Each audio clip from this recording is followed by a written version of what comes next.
Muy buenos días amigos, estamos miércoles 19 de febrero, son las 6 en punto de la mañana y comenzamos esta mañana bien informados. Gracias por acompañarnos en Telediario Primera Emisión. Recordarles a aquellas personas que viven en la capital que la restricción vehicular de hoy no circula, aplica para las placas 5 y 6, así que tomen las previsiones del caso. Comenzamos revisando nuestros titulares.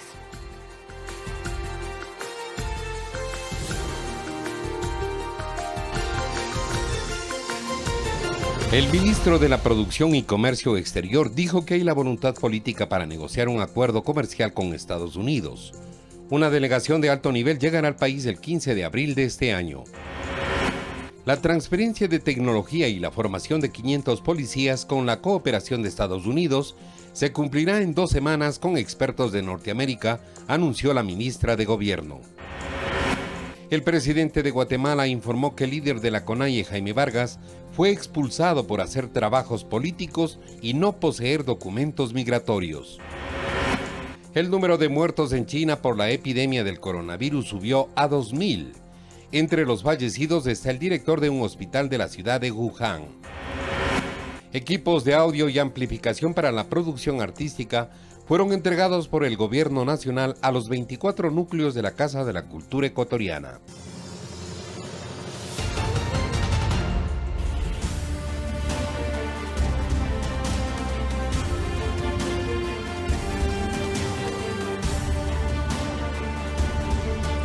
El ministro de la Producción y Comercio Exterior, Iván Ontaneda, confirmó la presencia de una delegación de alto nivel el 15 y 16 de abril de este año. Dijo que existe la voluntad política para negociar un acuerdo comercial con Estados Unidos. El secretario de Estado anunció la fecha de llegada de la misión comercial estadounidense a Ecuador en abril de este año, como resultado de la visita presidencial a Estados Unidos, a la cual calificó de exitosa. Entre el 15 y 16 de abril, producto de estas reuniones y producto de la agenda que tiene comercio exterior con Estados Unidos, vamos a recibir la visita de un equipo importante del Departamento de Comercio de Estados Unidos, y en donde esperamos ya definir una agenda mucho más aterrizada, con tiempos, con plazos, de lo que puede ser un acuerdo comercial. El ministro Ontaneda dijo que existe voluntad política del mandatario de Estados Unidos, Donald Trump, y del presidente Lenín Moreno de firmar un acuerdo comercial de largo plazo, y que eso es fundamental. Creemos que el Ecuador está ante una oportunidad histórica de lograr un acuerdo comercial, insisto, que sea beneficioso para el país y que sea beneficioso para los sectores productivos. El ministro sostuvo que no es fácil firmar un acuerdo y que se dialogará con los sectores sensibles en un denominado cuarto adjunto para evitar afectaciones económicas. El representante de la Federación de Cámaras de Industrias, Pablo Zambrano, indicó que se espera que se agenden reuniones de trabajo entre el sector público y privado para lograr un acuerdo con Estados Unidos. En el mes de abril está previsto que venga una misión muy importante de Estados Unidos acá a Ecuador. Yo creo que para esa misión ya del mes de abril debemos haber avanzado dentro de esta hoja de ruta que nos permita establecer los tiempos, establecer la modalidad de negociación. Hasta mientras, el Gobierno Nacional espera la renovación del Sistema General de Preferencias en productos como la alcachofa, el brócoli, las rosas y el atún. Verónica Rivadeneira, Medios Públicos. En la Asamblea Nacional hay un escenario político favorable para aprobar un eventual acuerdo comercial con Estados Unidos. Los legisladores ven con buenos ojos la relación bilateral con el país norteamericano. Desde los diferentes sectores políticos en el Parlamento se mira como necesaria la negociación de un acuerdo comercial con Estados Unidos. La idea es fortalecer las relaciones con el principal socio comercial, considerando la experiencia con la Unión Europea y lo alcanzado por Colombia y Perú, por ejemplo. No creo que nadie pueda oponerse a tener un acuerdo comercial que tienen todos los países con Estados Unidos. Hasta el comandante Ortega de Nicaragua tiene un acuerdo comercial con los Estados Unidos. Se asegura que las condiciones para enfrentar una negociación cambiaron con relación a las experimentadas en 2004, cuando se intentó arribar a un tratado de libre comercio. Recuerden pues que las condiciones habilitantes para el desarrollo no existían. O sea, hablemos desde energía eléctrica, que conozco, pues no teníamos autonomía energética. ¿Cómo podemos pensar ser competitivos? ¿Cómo podemos pensar dar incentivos a la industria? Entonces las cosas han cambiado. Desde la bancada de la Revolución Ciudadana tampoco se plantea oposición a la negociación de un acuerdo comercial. Indiscutiblemente el Ecuador debe suscribir tratados comerciales. Y al igual que esta bancada, otros sectores consideran vital poner atención en temas de propiedad intelectual, conocimientos tradicionales y acceso a recursos genéticos, productos considerados sensibles para la agricultura, entre otros. También hay que considerar, por ejemplo, el flujo de seres humanos, es decir, la movilidad humana. Y aunque existen coincidencias en los conceptos, el detalle de las condiciones de negociación deberán conocerse en el transcurso de la misma, pero además posibles dificultades al enmarcarse en un año preelectoral. Un error histórico que debe ser solucionado cuanto antes. A ello advierten, deberán sumarse otras condiciones que abonen a un mejor acuerdo comercial con la aprobación de leyes que complementen al objetivo, que sin embargo siguen pendientes. Eduardo Córdoba, Medios Públicos. Transferencia de tecnología e información y la capacitación de 500 policías será posible este año con la cooperación de Estados Unidos. En 2 semanas, expertos de Norteamérica arribarán al país para trabajar en la instalación de un sistema de control de datos migratorios, así lo anunció la ministra de Gobierno, María Paula Romo. En la Agencia de Combate contra el Narcotráfico de Estados Unidos, conocida como DEA, se capacitó este año el primer grupo de policías ecuatorianos de las unidades de élite. Está previsto que en el 2020 se formen 500 uniformados. Que se formaron ya bajo los conceptos de agentes especiales contra la lucha al narcotráfico. Es parte de los 6 convenios de seguridad ciudadana que mantiene el Ministerio de Gobierno con Estados Unidos y que, según la ministra, se han trabajado desde hace 2 años.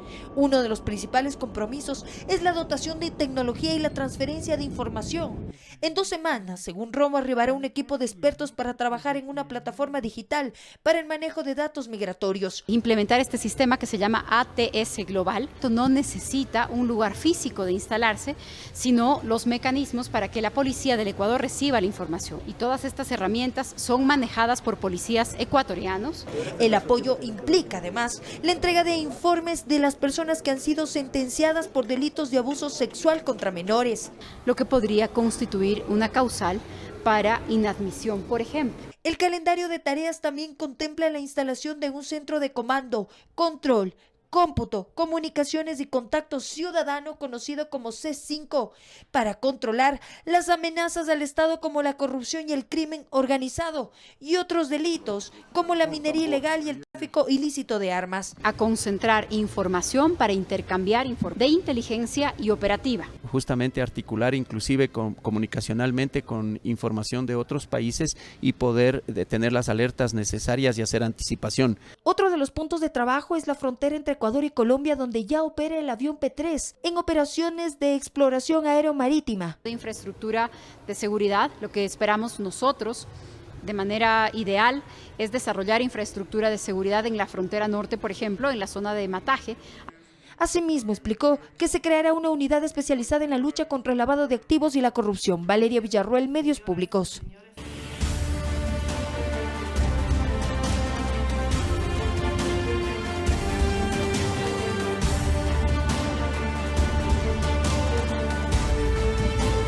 En otros temas, el presidente de Guatemala, Alejandro Yamatei, dijo a los medios de comunicación de ese país que el líder de la CONAIE, Jaime Vargas, fue expulsado por soliviantar los ánimos, hacer trabajo político y no poseer documentos migratorios. Yamatei recalcó a la prensa que no permitirá que ninguna persona extranjera pretenda enfrentar a los guatemaltecos unos contra otros. Alejandro Yamatei, presidente de Guatemala, justificó la expulsión de su país de los líderes de la CONAIE, Jaime Vargas, Luisa Lozano y Apauqui Illapa, por intromisión en cuestiones políticas de Guatemala. Estaban en Guatemala soliviantando los ánimos y haciendo trabajo político, para lo cual no tenían visa, no estaban legales en el país. En Guatemala, Jaime Vargas pretendía participar en una asamblea con líderes de oposición de Honduras, México, Bolivia y Argentina, con el objetivo de debatir sobre el momento histórico de los pueblos indígenas y definir estrategias de resistencia conjuntas, lo cual fue rechazado por el presidente Alejandro Yamatei. No vamos a permitir que ninguna persona venga aquí, extranjera, a soliviantar los ánimos en nuestra gente. A la prensa internacional, el presidente Yamatei recordó que Jaime Vargas es investigado por los actos violentos registrados en las protestas de octubre en Ecuador. Esta fue otra de las razones por las que fue expulsado de Guatemala. Y en su país ellos estaban siendo buscados porque tienen causas pendientes allá. No vamos a permitir que haya más gente en nuestro país que venga a ponernos emproblemados a los guatemaltecos unos contra otros. Al contrario, queremos paz en Guatemala. Tras su expulsión de Guatemala, Jaime Vargas rechazó la posición del gobierno de ese país e insistió no ser cualquier ciudadano ecuatoriano. ¿El primer presidente quién es? Lenín Moreno. ¿Y el segundo presidente aquí en el Ecuador quién es? Es Jaime Vargas, presidente de los pueblos y nacionales del Ecuador. Santiago Tello, Medios Públicos. Legisladores de distintas bancadas cuestionaron las declaraciones del presidente de la CONAIE, Jaime Vargas, al autoproclamarse como segundo presidente del Ecuador. La mayoría lo califica como un desatino que se agudiza en el marco de un año preelectoral. La mayoría de legisladores consultados cuestiona las declaraciones de Jaime Vargas con diferentes calificativos. Es un tema político, un tema por llamar la atención. Ya se vienen las elecciones, se aspira de pronto a una candidatura. El señor Vargas debería cuidar mejor sus palabras. Y asimismo, corresponde recordar el ordenamiento institucional y democrático vigente en el país, más allá de una declaración que incluso podría suscribirse a condiciones propias de la libertad de expresión. Es necesario entender de que a veces en el proceso de la euforia dicen que en este caso es un parte de la libertad de expresión y el pueblo verá si lo acoge o no lo acoge. No comparten la actitud de Vargas, pero intentan que ese hecho se quede en la anécdota de los exabruptos políticos. No creo que sea un despropósito sus declaraciones, pero sí, básicamente es una situación que es necesario definir y aclarar por la estabilidad del Estado ecuatoriano que necesita un marco democrático. No obstante, Esteban Torres de la bancada social cristiana y Freddy Alarcón del Partido Sociedad Patriótica consideran que la Fiscalía debería investigar el tema. Ya mencionó que quería tener un ejército, luego desmintió. Yo creo que tiene que tomar también cartas en el asunto del Estado porque este es un claro ejemplo de subversión frente al orden establecido. Y creo que allá debe ir la justicia a investigar y a tomar las debidas sanciones. Al final, coinciden en que se trata de una pirotecnia política que ya suena en un año preelectoral. Eduardo Córdoba, Medios Públicos. La policía analiza los hechos violentos ocurridos en las manifestaciones de octubre del 2019 para adoptar protocolos de actuación en derechos humanos en este tipo de situaciones. Las autoridades del gobierno opinaron también sobre las declaraciones del presidente de la CONAIE, Jaime Vargas. Desde el pasado mes de octubre, el presidente de la Confederación de Nacionalidades Indígenas, Jaime Vargas, ha realizado polémicas declaraciones que han ido desde expresiones ofensivas contra el jefe de Estado, Lenín Moreno, hasta un llamado a desconocer la autoridad de las fuerzas de seguridad y su autoproclamación como segundo presidente del país. Algunas hacen parte de su libertad para expresarse o considerarse como bien lo considere. Otras son muy delicadas, como las de crear ejércitos propios. La Constitución ecuatoriana es clara, hay un presidente de la República electo por todos los ecuatorianos. Los ecuatorianos son los mandantes. Si hay gente que cree que segundo presidente tiene, me imagino, su derecho en el marco de la democracia. Sería parte de un juego político de Vargas frente a una contienda electoral que se avecina en 2021. Yo creo que se está buscando protagonismo político. Y esa plataforma política nosotros no la vamos a dar. Por eso es importante que no sigamos conversando de cuando tenemos temas más delicados que tratar. Para el abogado constitucionalista Rafael Ollarte, lo dicho por Vargas debe ser investigado. Jaime Vargas se cree lo que no es, que estaría cometiendo una infracción penal, pues estaría usurpando funciones. Por ello, la policía analizó la crisis de seguridad y política desatada el pasado octubre, quiénes fueron los actores de la protesta y los grupos que atemorizaron y atacaron bienes públicos y privados. Con el transcurso de los días, territorio indígena fue cualquier rincón del país, en cualquier ciudad del país. Fueron secuestrados más de 400 policías y militares y también fueron secuestrados 31 periodistas en el ágora de la Casa de la Cultura. Esto se dio en el marco del simposio internacional denominado Amenazas y Crisis Híbridas que alteran la seguridad ciudadana y orden público, con invitados de Chile y España. Con los aportes, la institución creará protocolos de respuesta frente a situaciones basadas en el respeto de los derechos humanos y la ratificación del papel que le corresponde a la policía. No tengamos las sorpresas como el informe de la Comisión Interamericana de Derechos Humanos. Tengamos una mayor efectividad, pero también tengamos menos efectos y menos daños colaterales. Valeria Villarroel, Medios Públicos.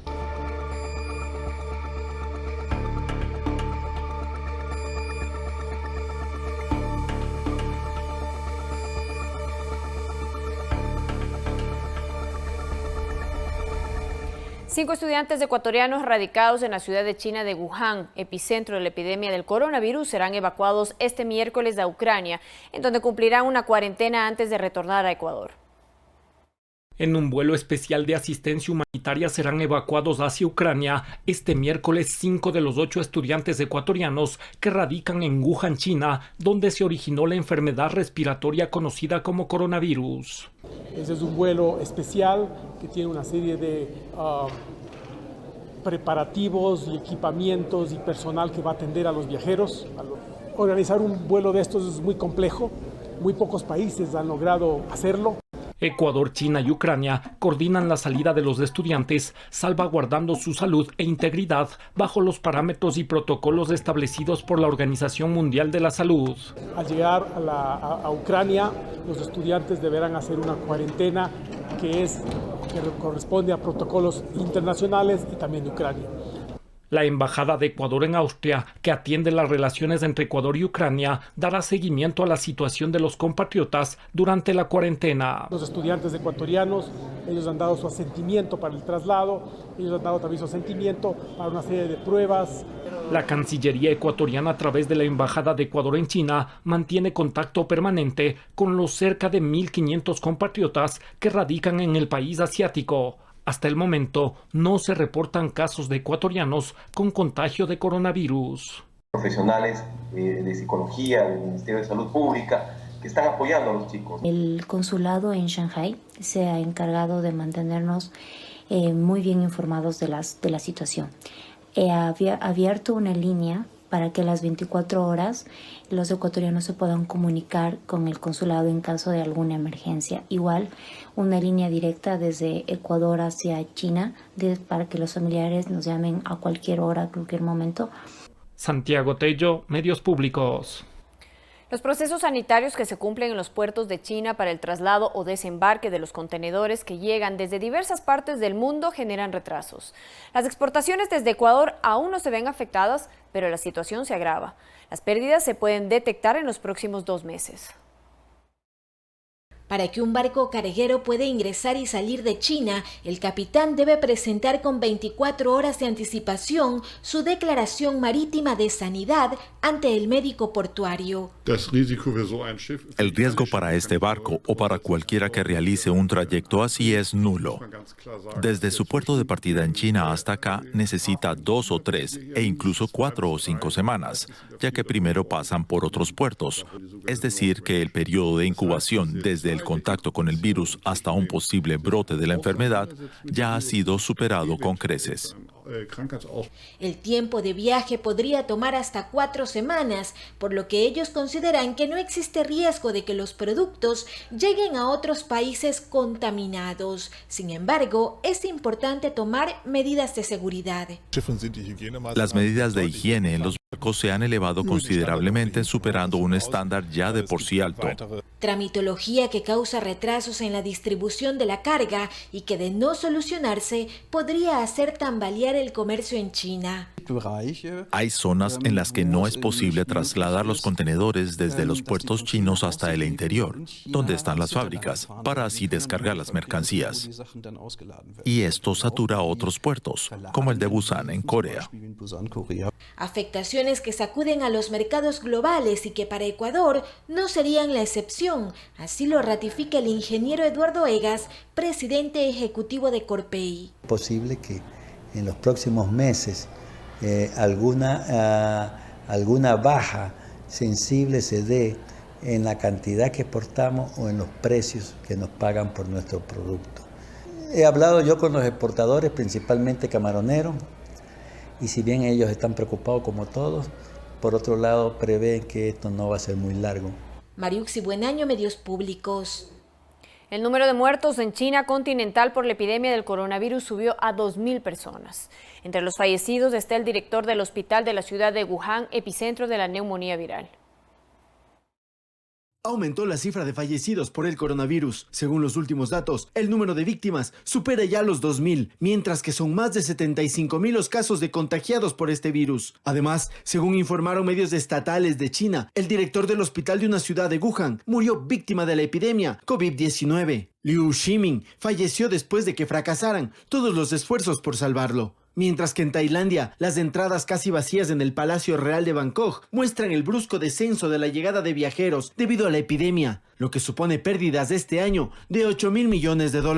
De su parte, el gobierno de Singapur anunció partidas especiales valoradas en $4.595 millones para afrontar la crisis sanitaria y económica creada por el nuevo virus. Esto mientras en Rusia, una joven escapó de la cuarentena y por ello un juez la obligó a regresar al hospital del que huyó. Lo curioso es que en la audiencia judicial estuvo rodeada por decenas de personas sin protección.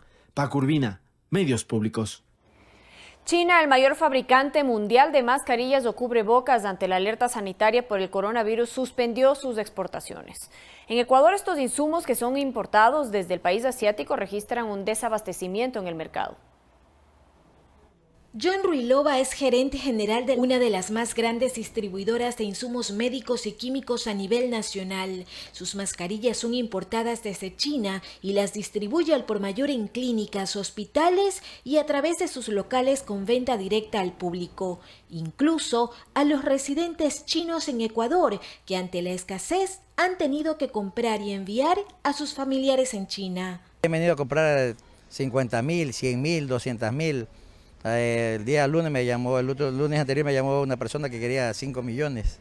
Hoy en la actualidad han venido bastantes chinos mismos, personas de otros países, a comprar para poder enviar para allá, ya que hay escasez, ya está prohibido totalmente para acá no va a llegar nunca al Ecuador ningún tipo de mascarilla hasta que ellos ordenen que se abran de nuevo las exportaciones.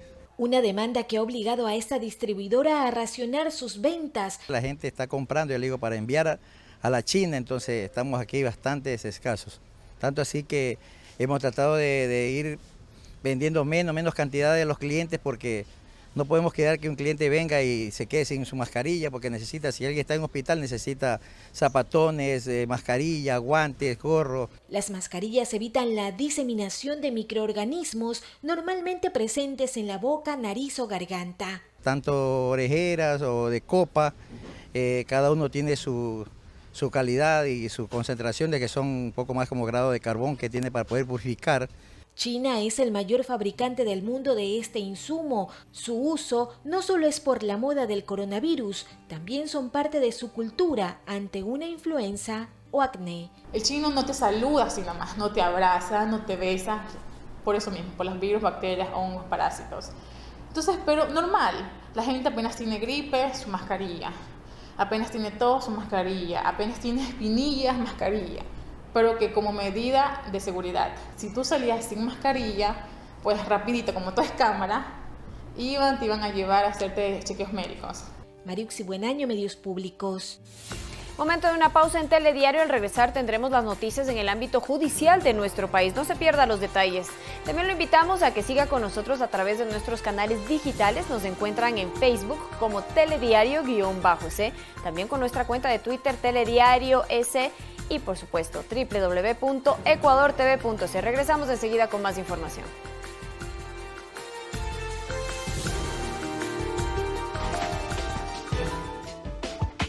Hoy en Primera Impresión, Pablo Zambrano, presidente ejecutivo de la Cámara de Industrias y Producción.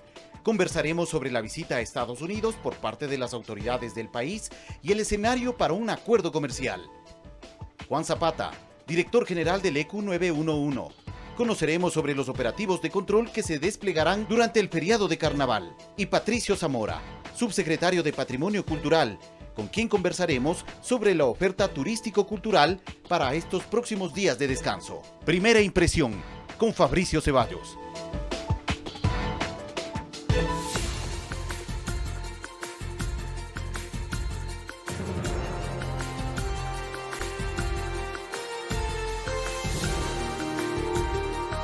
Estamos en Telediario, Primera Emisión. Gracias por seguir junto a nosotros. Continuamos con información. El secretario anticorrupción, José de la Gasca, informó que se embargó departamentos y joyas de la exfuncionaria del IES, María Sol Larrea, como reparación integral por $3 millones.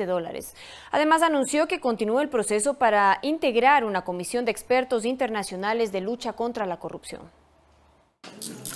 El gobierno busca recuperar los bienes y el dinero producto de la corrupción. Uno de los casos es el de María Sol Larrea, exfuncionaria del Instituto Ecuatoriano de Seguridad Social, y quien tiene varios procesos judiciales abiertos por delitos contra la administración pública. José de la Gasca, secretario anticorrupción, informó este martes que se logró el embargo de varios bienes de la ex servidora del IES. Tiene 5 casos que está sometida a la justicia, algunos de ellos ella se ha declarado culpable porque se ha sometido a un procedimiento abreviado. Todo esto está siendo embargado para luego ser rematado y que ese dinero pase a la cuenta única del Tesoro como es lo que corresponde. Estamos ya en la fase de ejecuciones.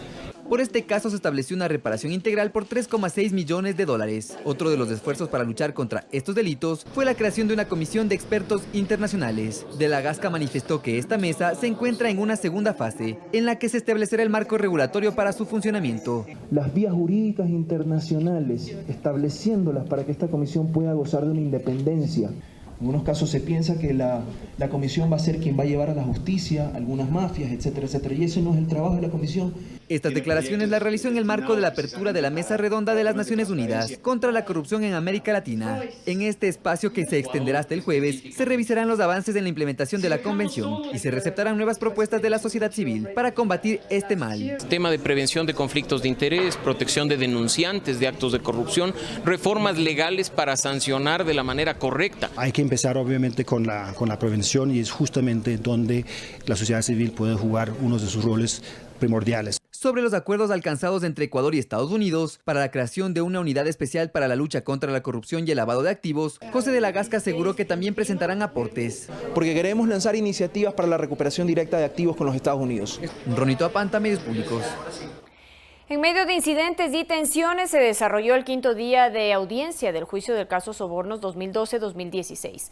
En esta jornada, representantes de empresas de publicidad confirmaron que brindaron sus servicios al movimiento Alianza País y al gobierno anterior, mientras compañías privadas se encargaron de los pagos. Este miércoles se reinstala la audiencia a las 14:30. La Fiscalía General continuó con la presentación de sus testigos en el 5º día de juicio en el caso Sobornos 2012-2016. Desde España dio su testimonio Pedro Espinosa, ex colaborador de confianza de Alexis Mera en la Secretaría Jurídica de la Presidencia. Espinosa confirmó que recogió 2 sobres amarillos de la oficina de Pamela Martínez, ex asesora de Rafael Correa. Los mismos habrían estado envueltos en cinta adhesiva y explicó que solo al tacto notó que no se trataba de documentos tamaño A4. Mera optó por iniciar el contrainterrogatorio y preguntó: ¿Sí me entregó a mí personalmente los sobres o los dejó en la papelera del escritorio? Sí le entregué, señor Mera, los sobres en su despacho. ¿Me entregó o no me entregó personalmente? Sí, doctor Mera, le entregué los sobres en su despacho. ¿A mí o los dejó en el despacho? No, a usted, doctor Mera. Otro testigo de la Fiscalía fue Gustavo Bucaram, ex colaborador de Viviana Bonilla en la gobernación del Guayas. Él confirmó que en 2013, por disposición de Bonilla, recogió $100.000 en el edificio Concord en Quito para financiar su campaña a la alcaldía de Guayaquil. La abogada Bonilla niega categóricamente que lo haya enviado al señor Bucaram a ver ningún valor. Posteriormente se presentó Alonso Guerrero, organizador de eventos. Su testimonio se dio en medio de incidentes, pues la fiscal general Diana Salazar alegó un presunto perjurio, puesto que sus declaraciones no habrían coincidido con la versión que dio en julio del año anterior, cuando indicó que prestó servicios al Movimiento País y empresas privadas le cancelaron. Hubo una confusión por parte de Fiscalía General del Estado a una de las preguntas que se realizó a uno de los testigos que presentó Fiscalía. Esto provocó el reclamo de varios abogados de los procesados, lo que ocasionó que el juez ponente Iván León sancione con una multa a la defensa de Jorge Glass, sanción que no prosperó debido a la oposición de los otros 2 jueces que conforman el tribunal. Se dividió y que los 2 jueces, aparte del ponente, se opusieron a esta pretensión de sancionar a los abogados por hacer una defensa. Posteriormente, los magistrados calificaron que no existió perjurio por parte de Guerrero. Finalmente dieron su testimonio varios representantes de empresas de publicidad, quienes indicaron que proveyeron sus servicios a Alianza País y al anterior gobierno y que facturaron a empresas contratistas. En efecto, las facturas, los números de factura están los nombres de las personas jurídicas que pagaron las facturas y que se encuentran dentro de los archivos realizados por la señora Pamela Martínez. Así se desarrolló el quinto día de audiencia, donde están procesadas 21 personas, entre ellas el exmandatario Rafael Correa. Olga Velasco, Medios Públicos. El asambleísta de la Revolución Ciudadana, Jofre Poma, cumplirá el año 4 meses de sentencia por el delito de paralización de servicio público en libertad. Así lo dictó el Tribunal de la Corte Nacional de Justicia tras apelar su condena. A Víctor Urbano, concejal del Lago Agrio, se le cambió la figura de participación de autor a cómplice y también se le aceptó la suspensión condicional de la pena. En total son 9 los sentenciados por ingresar con violencia en el sistema del oleoducto transecuatoriano SOTE en Sucumbíos e interrumpir el bombeo de crudo en las instalaciones de Petroecuador durante las últimas protestas. Continuamos con la información y al Tribunal Contencioso Electoral le preocupa la asignación de recursos de cara a los comicios del 2021 y espera que las reformas al Código de la Democracia no existan retrasos como en procesos anteriores. El Tribunal Contencioso Electoral está a la espera de la aprobación del Plan Operativo Electoral para conocer las fechas definitivas de cada etapa de los comicios de febrero del 2021. A la par, les preocupa no contar con el presupuesto suficiente para este proceso. Sí, pedimos que las autoridades regresen a ver los temas presupuestarios porque no podemos trabajar con limitaciones serias. Existen procesos de contratación, de adquisición de bienes que tienen que hacerse con anticipación debida. Aún no se conoce el monto que pide el CNE al Ministerio de Finanzas. Sin embargo, han señalado que esta cartera de Estado se ha negado a entregar los recursos solicitados, a lo que Finanzas respondió el pasado 7 de febrero. El Gobierno Nacional garantizará los recursos para el normal desarrollo del proceso electoral que iniciará en el segundo semestre de este año. El proceso electoral 2021 no está en riesgo desde el punto de vista presupuestario. Sin embargo, para Arturo Cabrera el problema está en que la cartera de finanzas tome en cuenta el presupuesto a partir de la convocatoria de elecciones, dejando a un lado etapas previas. Todas las etapas en donde están todos ustedes no son inventadas porque sí, cumplen un propósito en la fase electoral. Cabrera espera además que la resolución de causas no retrase las distintas etapas de los comicios, como ocurrió en las seccionales del 2019. Procuraremos que no sea así, pero los niveles de exigencia superan la capacidad humana de decisión. Esta semana el CNE deberá aprobar el plan operativo electoral y el presupuesto para los comicios. Luis Alfredo Zúñiga, Medios Públicos. La Cámara de Minería, ingenieros en minas y representantes de varias cámaras empresariales pidieron a la Corte Constitucional negar los pedidos de consulta popular. Consideran que afectaría el desarrollo de los proyectos mineros. Las solicitudes de consulta popular buscan la caducidad de los títulos mineros y prohibir la actividad en Azuay. El Comité Empresarial Ecuatoriano, la Cámara de Comercio de Quito, las cámaras de minería e industrias están en contra de la consulta popular impulsada por Yacu Pérez, prefecto de Azuay, que pretende prohibir sin excepción la exploración y explotación minera en fuentes de agua, zonas de descarga hídrica, bosques protectores y humedales en Azuay. Por ello presentarán un recurso ante la Corte Constitucional. Un amicus curiae más en términos de solicitar a la Corte Constitucional que desestime estas preguntas. Tienen un carácter evidentemente sesgado que en consecuencia de ello pues tendrá que ser rechazada estas dos preguntas por la Corte Constitucional. Hicieron un llamado a la Corte para que no dé paso a consultas que a su criterio afectan a la seguridad jurídica. No se pueden promover consultas populares que benefician directamente a ciertos actores políticos. El vicepresidente de la Cámara de Minería dijo que los proyectos Fruta del Norte y Mirador son un hito para Ecuador. Mirador y Fruta del Norte han pagado al Estado ecuatoriano $165 millones por concepto de regalías anticipadas. La delegada del Frente Intercultural de las Mujeres Azuayas aseguró que ellas apoyan la actividad. Nuestros hijos, nuestros padres o nuestras hermanas, nuestras compañeras que ya no migren, que tengan esta oportunidad aquí mismo dentro de nuestras comunidades. Hasta 2021, Ecuador prevé inversiones en minería por $3.800 millones y 800 millones en impuestos, según estimaciones del Ministerio de Finanzas. Verónica Rivadeneira, Medios Públicos. 6:36 de la mañana. Equipos de audio y amplificación para la generación de más producción artística fueron entregados por el Gobierno Nacional a los 24 núcleos de la Casa de la Cultura Ecuatoriana. El aporte está enmarcado en el programa Arte para Todos.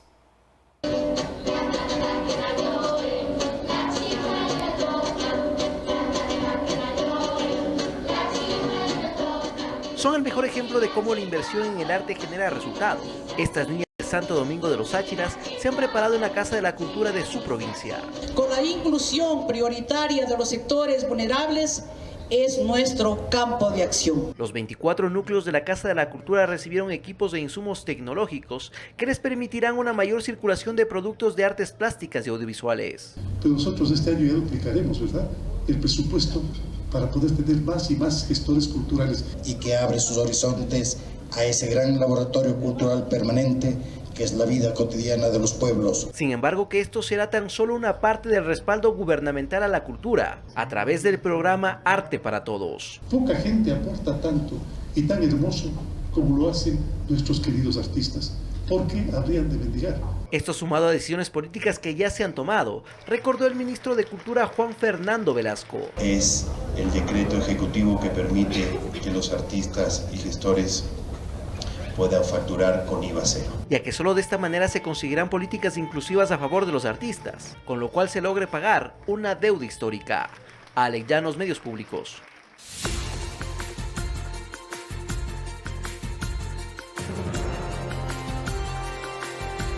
En las noticias internacionales, dolor y tristeza durante el velorio de Fátima, la niña de 7 años que fue violada y asesinada en México.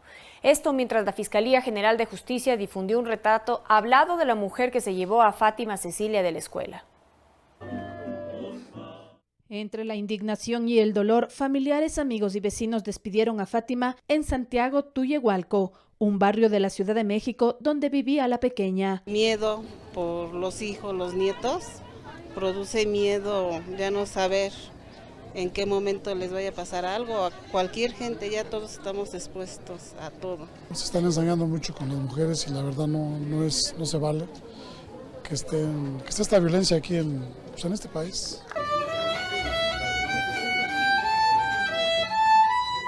En cierto momento de su velorio, nadie acompañó al féretro de Fátima y de pronto llegó un violinista, quien le regaló un concierto.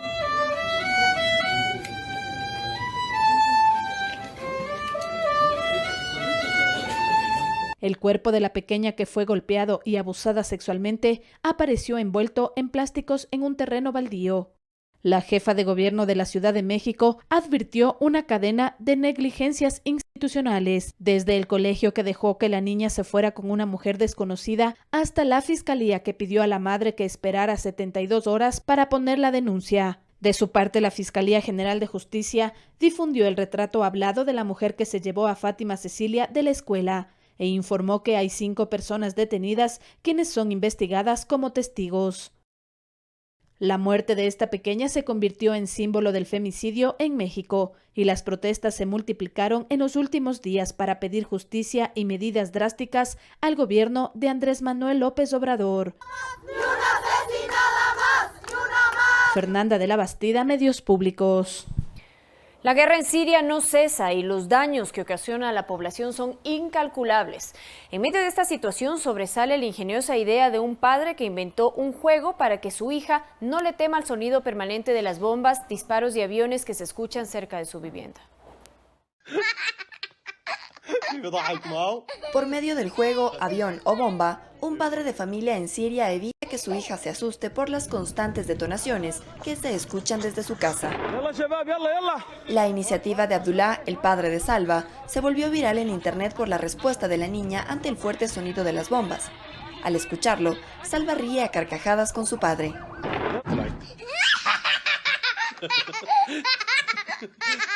Abdullah explicó que este juego le vino a la mente poco después de que unas bombas cayeran muy cerca de su casa en Serakiv y la pequeña Salva sufriera una crisis nerviosa. El padre de familia le indicó a su hija que los ruidos provenían de pistolas de juguete y le enseñó que eso no debía darle miedo y que al contrario debía reírse. Esta acción recordó a lo que se ve en la película La vida es bella de Roberto Benigni, en la que un padre se inventa una fantasía para proteger a su hijo en un campo de concentración nazi. La guerra en Siria fue catalogada por la ONU como la mayor historia de terror humanitario del siglo XXI, al cobrar la vida de miles de civiles y obligar a otro tanto a abandonar sus hogares. Solamente desde diciembre de 2019 hasta la fecha, cerca de 800.000 personas salieron de Idlib, en el noroeste de Siria, debido a la escalada de violencia. Coralía Pérez, Medios Públicos.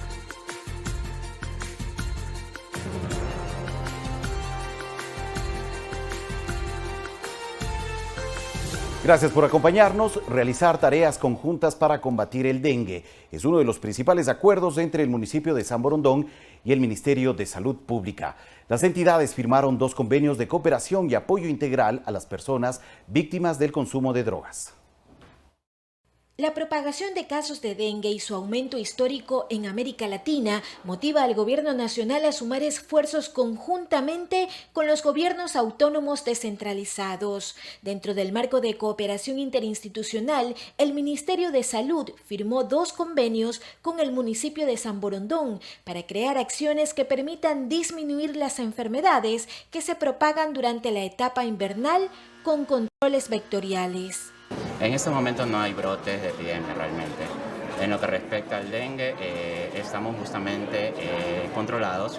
El acuerdo tiene 4 años de duración. Se coordinará a través del Centro Municipal de Asistencia Médica Santa Ana e incluye el manejo integrado de vectores, la eliminación de focos que contribuyan al criadero de mosquitos, campañas de comunicación, entrega de equipos e insumos e identificar escenarios de riesgos de transmisión. La logística, movilización, transporte y talento humano. Son capacitaciones al personal, charlas educativas. Aparte de eso se realizan las visitas domiciliarias en la cual se hacen la abatización, fumigación intradomiciliario y extradomiciliario con un LB. Crear esa conciencia en las familias, en los colegios, en los padres, en los niños, de no dejar, por ejemplo, llantas botadas en las que se puede almacenar agua, porque esa es la principal fuente de criadero de mosquitos. Otro de los puntos que abarca el convenio es la atención integral para la prevención, desintoxicación, tratamiento y rehabilitación de los consumidores de drogas. Gracias a este convenio comenzaremos con jornadas de desintoxicación de drogas para chicos de aquí del cantón de San Borondón. Mariuxi Buenaño, Medios Públicos. En Guayaquil, estudiantes de 4 instituciones particulares del puerto principal y Durán rindieron el examen Ser Bachiller. Los padres de familia cuestionaron el proceso, pues en pocos días se realizarán las ceremonias de graduación.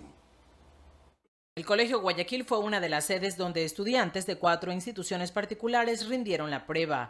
La convocatoria se realizó a través del comunicado. Ineval informa que el próximo martes 18 de febrero se llevará a cabo la reprogramación del examen Ser Bachiller Costa a un total de 536 estudiantes. La reprogramación tiene como finalidad garantizar la transparencia e igualdad de oportunidades a todos los jóvenes que participan en este proceso de evaluación. Son solamente 500 que hay clarísimas evidencias de su comportamiento atípico y tampoco obviamente es posible, y eso se ha hecho referencia a Ineval, es posible dejar pasar de alto por alto la deshonestidad académica. Proceso que es cuestionado por Marlon Tenecela, padre de familia. Que el Ineval ya tenía el informe de que no pasó nada. ¿Qué es lo que quieren? Desviar la atención, que todo el mundo diga, uy, los estudiantes, y no vemos los responsables de esto, que los responsables son los funcionarios del Ineval. La misma queja tiene Jacqueline Moreira del Cantón Durán. Indica que preparó a su hija y en el primer examen sí aprobó. Por otro lado, el rector del colegio Edmundo Carbo del mismo cantón señala que el cronograma de ceremonias de graduación no será alterado por la reprogramación del examen. Si ellos se prepararon 9 meses y ese curso nosotros lo pagamos. Todos los pagamos. Ellos tuvieron clase hasta los sábados, tenían clase, para que ellos se preparen.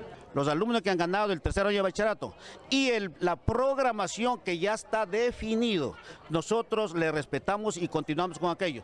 Tienen que incorporarse, a pesar de que Ineval aún no nos da nota de los alumnos que le han reprogramado. Una estudiante asegura que rendir el examen nuevamente es injusto. Asimismo, Elvia León, madre de familia, que hizo varios esfuerzos para que su hijo ingrese a la escuela politécnica. Porque ya dimos los exámenes, ya es más, esta semana es nuestra ceremonia de graduación y estamos teniendo todo un problema porque no es justo que unos se gradúen y los otros no. Tiene un curso preaprobado del SPOL, no digo aprobado porque justamente esta es la nota que complementa para que él tenga su curso al 100%. Guadalupe Ayoví, Medios Públicos.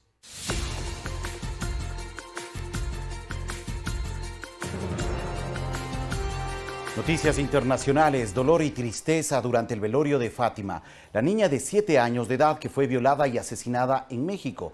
Esto mientras la Fiscalía General de Justicia de ese país difundió el retrato hablado de la mujer que se llevó a Fátima Cecilia de su escuela.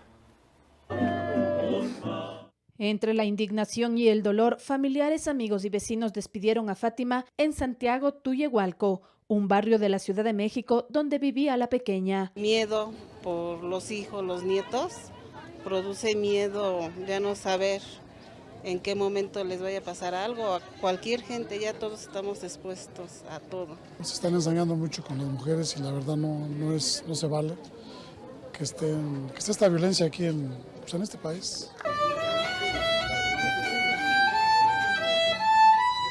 En cierto momento de su velorio, nadie acompañó al féretro de Fátima y de pronto llegó un violinista, quien le regaló un concierto.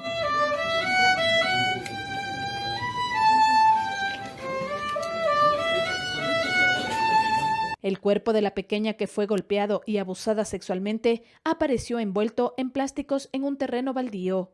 La jefa de gobierno de la Ciudad de México advirtió una cadena de negligencias institucionales, desde el colegio que dejó que la niña se fuera con una mujer desconocida hasta la fiscalía que pidió a la madre que esperara 72 horas para poner la denuncia. De su parte, la Fiscalía General de Justicia difundió el retrato hablado de la mujer que se llevó a Fátima Cecilia de la escuela e informó que hay 5 personas detenidas quienes son investigadas como testigos. La muerte de esta pequeña se convirtió en símbolo del femicidio en México y las protestas se multiplicaron en los últimos días para pedir justicia y medidas drásticas al gobierno de Andrés Manuel López Obrador. ¡Ni una asesinada más! ¡Ni una más! Fernanda de la Bastida, Medios Públicos. Y durante un operativo esta madrugada, la Secretaría de Seguridad Ciudadana de México ubicó un domicilio en la colonia San Felipe en Xochimilco, donde encontraron ropa de Fátima y de la mujer que la raptó ese 11 de febrero. Mientras esta mañana así lucía la entrada de la escuela donde estudiaba la menor, lleno de velas, flores y fotos. Además de un aviso de la institución educativa pidiendo a los padres de familia retirar a sus hijos a la hora puntual para evitar que este tipo de casos se repitan. Vamos a revisar otros temas en el ámbito internacional. En China se superó la barrera de los 2.000 muertos por el coronavirus. En Japón comenzaron a desembarcar a los turistas del crucero Diamond Princess tras terminar la cuarentena. 500,000 de pasajeros dejarán este miércoles el barco, convertido en el principal foco de coronavirus fuera de China, con más de 600 casos confirmados. Y un meteorito sobrevoló la noche de este martes varios estados de México. Según el Departamento de Sismología y Vulcanismo del Instituto de Investigaciones Geológicas y Atmosféricas mexicano, la explosión que captaron las cámaras fue producto de la fricción del meteorito con la atmósfera terrestre, que en muchas ocasiones provoca la desintegración del objeto espacial. Numerosas imágenes del fenómeno fueron compartidas, sobre todo en redes sociales.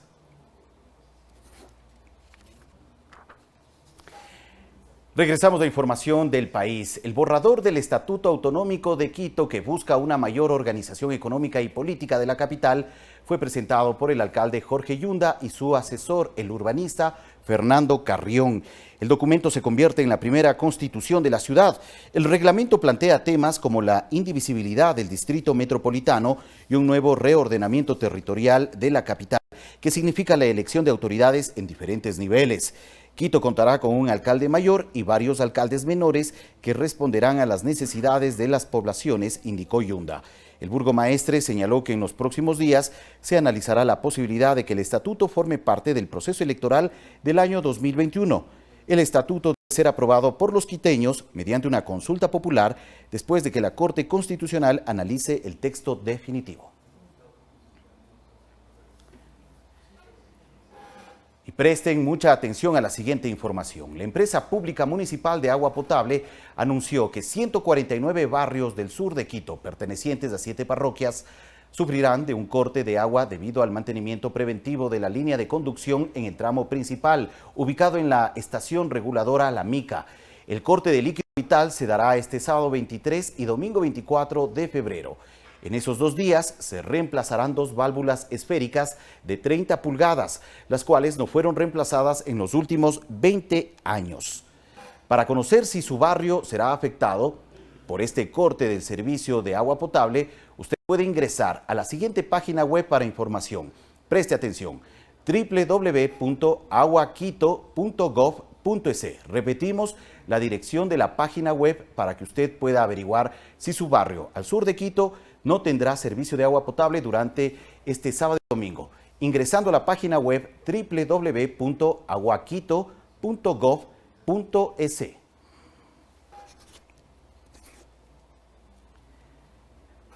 Y las Islas Galápagos cumplen 47 años de provincialización. El presidente de la República, Lenín Moreno, felicitó al archipiélago y a la par se esperan proyectos en favor de sus habitantes. En 1973 se declaró a las Islas Galápagos como provincia del Ecuador y a San Cristóbal como su capital.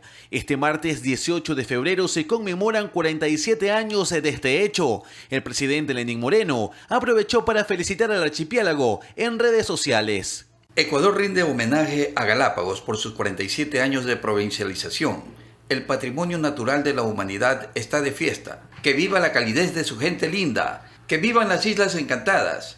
Cuentan siempre con el apoyo de su gobierno. El ministro del Ambiente Raúl Ledesma y de Turismo Rosy Prado hicieron lo propio homenajeando a las Islas Encantadas, mismas que fueron declaradas Patrimonio de la Humanidad por la UNESCO en 1979.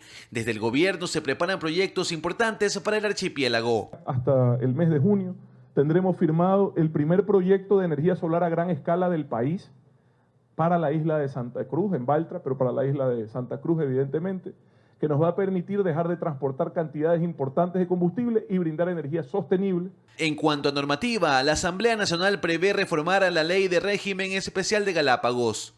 Y que lo que hemos hecho es, en principio, ya solicitarle a la sociedad galapaguense de Galápagos, galapagueña, que comience ya a presentar propuestas en torno a este caso y que la Asamblea se pueda trasladar allá en el mes de marzo, a finales de marzo aproximadamente, a recoger directamente criterios, opiniones y aportes de la ley. A estas acciones se suman la recuperación de playas junto con la comunidad.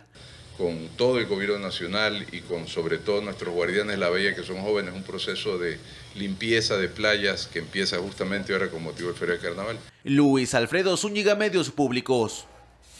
Gracias a todos por acompañarnos en Telediario Primera Impresión. De inmediato les dejamos con Carla Larrea y Más Cerca. Feliz día a todos.